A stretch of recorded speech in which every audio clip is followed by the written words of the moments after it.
ताई, शेतकरी कामगार पक्ष म्हणून राज्यातली जी सध्याची अवकाळीची परिस्थिती आहे, काय नेमकी शेतकरी कामगार पक्षाची भूमिका असेल? तुम्ही यावेळेस पाहिलं की अगदी ऐन दिवाळीत मुसळधार असा पाऊस आणि वादळ झाला, त्याच्यात शेतकऱ्यांचं प्रचंड नुकसान झालं. रायगडसह अखंड महाराष्ट्रात त्यांचं नुकसान झालं.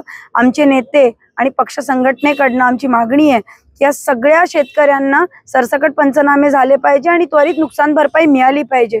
आणि नुकसान भरपाई फक्त अनाऊन्स न होता ते पैसे शेतकऱ्यांना त्यांच्या खात्यात लगेच मिळाले पाहिजे, ही शेका पक्षाने मागणी केली आहे.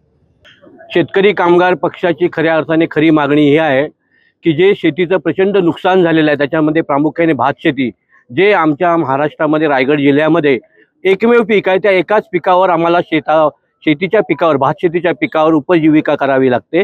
दुसरं उत्पन्नाचं साधन नाही.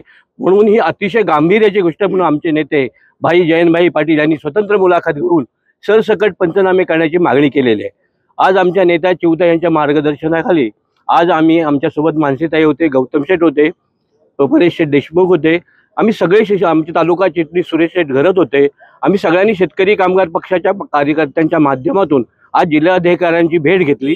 खरं म्हणजे ते मिटिंगमध्ये असताना सुद्धा आमच्या विनंतीला मान देऊन ते बाहेर आले आणि आमच्या नेत्यांसोबत आमच्यासोबत चर्चा केली. आम्हाला समाधानकारक असं उत्तर दिलेलं आहे की सगळ्या शेतकऱ्यांचे पंचनामे होतील, सरसकट पंचनामे करण्याचे आम्ही प्रयत्न करू आणि शेतकऱ्यांना जास्तीत जास्त नुकसान भरपाई कशी मिळेल यासाठी रायगड जिल्हाधिकारी म्हणून मी विशेष प्रयत्न करेन असे त्यांनी सांगितले.